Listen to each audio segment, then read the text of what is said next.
Welcome to Diamonds and Dumpster Fires, the show where we talk about finding strength when life falls apart.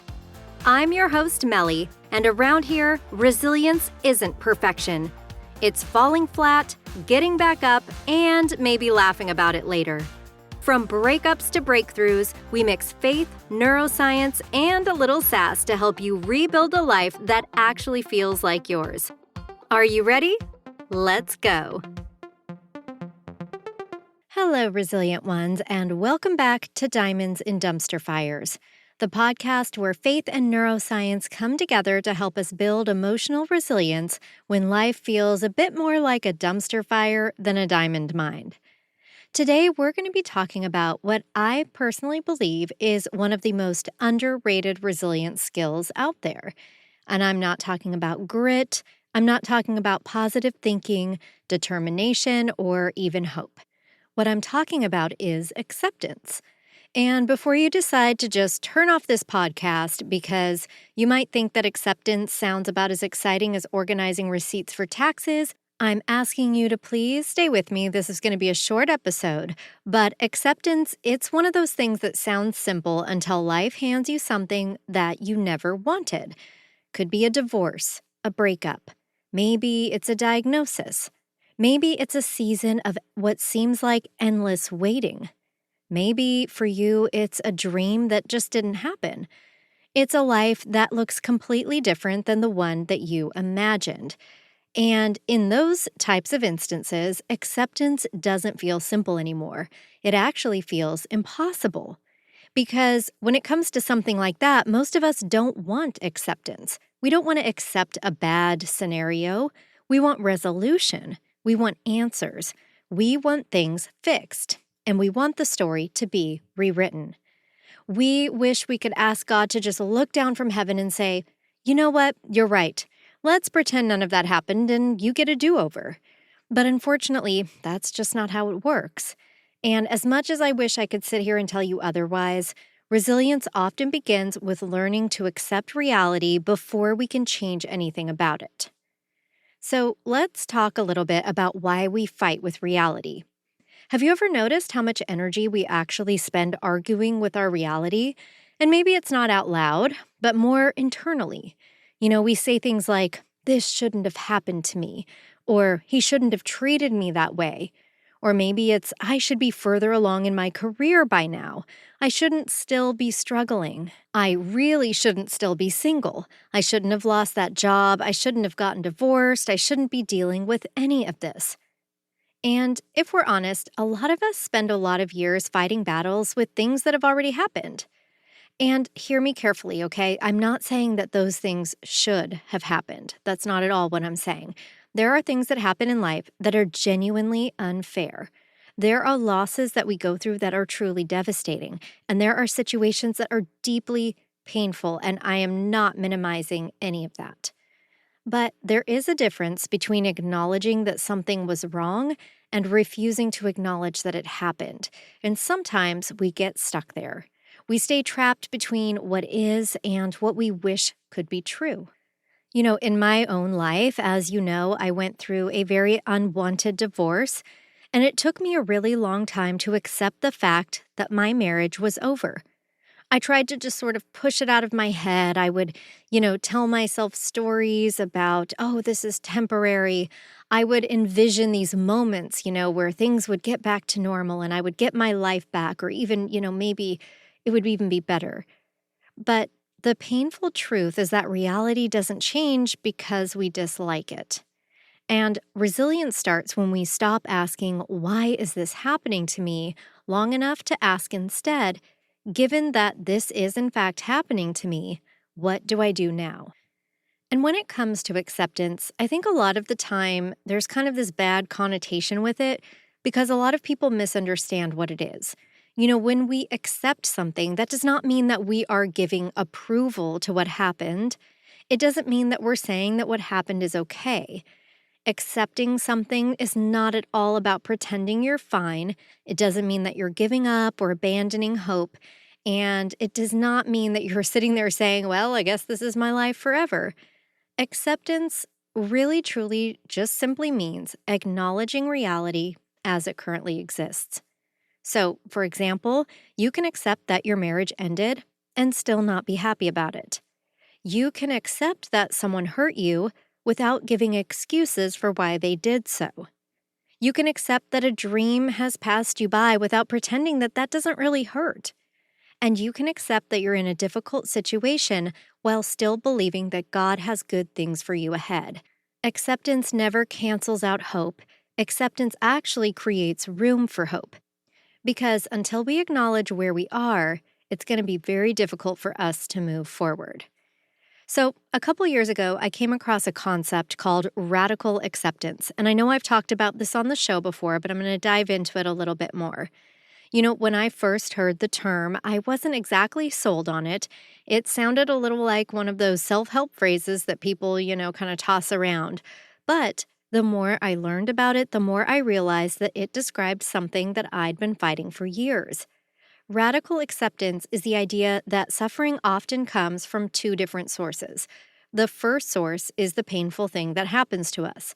So that could be the divorce, the breakup, the disappointment, the rejection, whatever it is that you went through. But then there's the second layer of suffering that we actually create when we continually resist the reality of what's happened.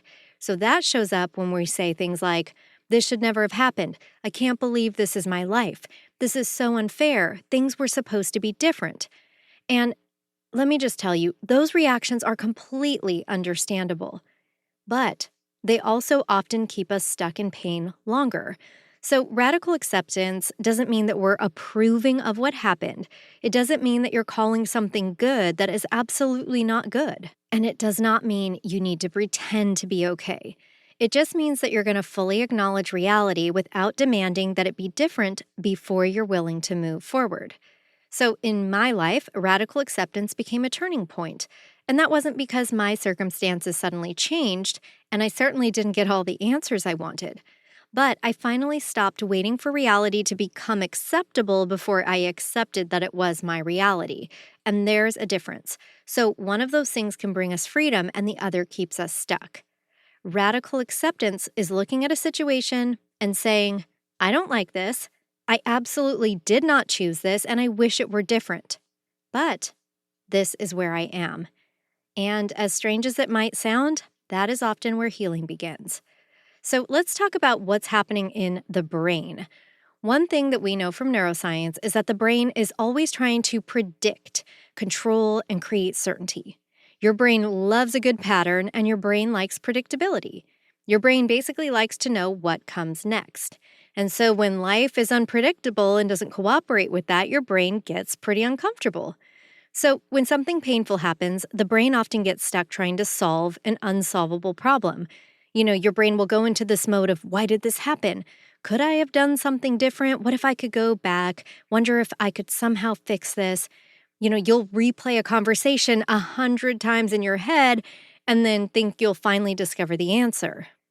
But here's the thing. A lot of times there isn't actually any answer to find. There's not really a puzzle that needs to be solved. Sometimes it's just a reality to accept. In my own life, again, let's go back to the divorce. There was no way for me to fix that marriage. There was no way that I, as myself, could change the outcome. I tried. Trust me, if anyone could have changed an outcome, I tried. But I had to eventually come to a place where I accepted the reality that I was getting divorced, that I was divorced, and that I still am divorced. So when we resist reality, it creates emotional distress. But when we accept our reality, we can actually reduce some of the suffering by not fighting what is. And again, this is not saying that you have to love it. I certainly wasn't sitting there saying, "I'm divorced and I love being divorced." No, being divorced, it was awful. I didn't like going through the process. I still, 5 years later, do not like being divorced. So radical acceptance is so powerful because it doesn't actually remove pain, but it removes that exhausting battle against reality itself. And one thing that I think sometimes as believers gets kind of accidentally confused with acceptance is a lack of faith. So I have heard people, well-meaning people, say stuff that would imply that maybe accepting reality means giving up on God. But I actually think it's the opposite. So when I see people acknowledging difficult realities while continuing to trust in God, that is when I actually really see true faith. And we see this all throughout the Bible. David accepted years of waiting before becoming king. Paul accepted hardships that never fully disappeared. And even Jesus in the garden acknowledged the reality before him. He never pretended it wasn't hard. He didn't deny his anguish and he didn't minimize the suffering. He acknowledged it fully and then surrendered to the Father's will. Many Christians, are comfortable with the phrase surrender, and they'll say this in theory, but they struggle with acceptance in practice. But before we can surrender something to God, we usually have to acknowledge it's real, right? Would you agree with me? There's just something incredibly powerful about acknowledging the truth, not some polished version of a story, not, some Instagram-worthy version, but an actual truth. This is what happened. This is where I am. This is what hurts. This is what I've lost. And I want to talk about one thing that I know really bothered me when I started, leaning more into acceptance. And I wonder if other listeners have this idea too. But I think acceptance for me was difficult in the beginning because it felt really final. So, for example, going back to my divorce, if I accept that my divorce happened, does that mean it's permanent? Like I'll always be the divorced woman? If I accept it, does that mean that I've stopped fighting for what I want in life? If I accept something, does it mean I'm giving up? And the answer is no, not necessarily. If you refuse to accept, that will often keep you stuck longer. But refusing to acknowledge reality does not allow you to move forward. Healing begins from where you are, not where you wish you were, not where you thought you'd be by now, not where everyone around you seems to be, but where you are. So I'd love to end this episode with a simple exercise. We're going to take a moment and just, you can write these down, you can say these out loud. Just think through and finish these statements. First of all, acknowledge what happened and say you wish it hadn't happened. So I wish fill in the blank hadn't happened. In my life, I wish my divorce hadn't happened. Maybe for you, the sentence would be more like, I wish blank were different. I wish my work were different. I wish my relationship with this particular friend were different. Or maybe for you, it's more, I wish I were further along in, fill it in. I wish I were further along in my education. I wish I were further along in my career. Whatever it is, whatever one of those statements resonates, say it out loud, write it down in a journal. Don't judge what you're saying, just be honest. And when you have that statement, ask yourself this. What would change if I stopped arguing with this reality today?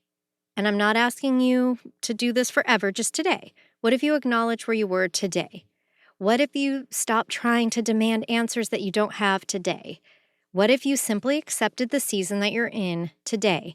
Not because you like it, not because it's fair, but because it's true, and this is where healing begins. So, again, acceptance may be the resilient skill that nobody wants, but it also might be the skill that most of us need. It doesn't signal the end of a story, but often it is the beginning of a new chapter. Maybe your next step this week isn't fixing the problem that you thought you needed to fix. Maybe it's not finding out an answer.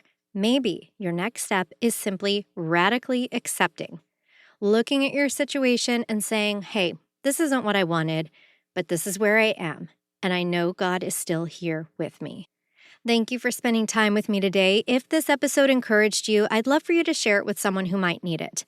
And until next time, keep building that resilience, keep holding on to hope, and keep looking for those diamonds in the middle of your dumpster fires. Be well. Thanks for listening to Diamonds and Dumpster Fires. If today reminded you that resilience is a practice, not a personality trait, you're in the right place. Keep showing up, keep rebuilding, and don't forget, even diamonds start as pressure and mess. For more faith-filled encouragement and real-life tools to help you heal and grow, check out the show notes for some free resources and ways to stay connected. See you next time.